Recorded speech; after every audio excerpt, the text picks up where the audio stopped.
Welcome to Penrose Learning, where we make understanding easy. You begin by ensuring both devices are ready: charge levels, proximity, and updated drivers.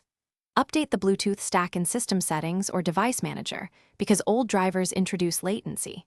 Once done, disable other Bluetooth peripherals and close background audio apps to eliminate interference.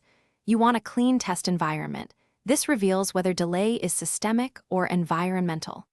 Now pair the devices anew, removing old pairings if necessary, since stale profiles often default to higher latency codecs and cause initial delay.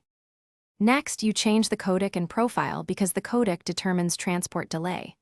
On phones or adapters, prioritize aptX low latency or AAC. On PC, select a 2DP for media instead of HFP, which is phone call optimized and slower.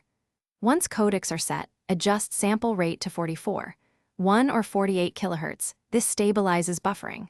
On Windows, disable exclusive mode in sound properties so one app doesn't impose extra buffering. Make sure to reconnect after each change to let the new setting. Finally, you fine-tune and verify.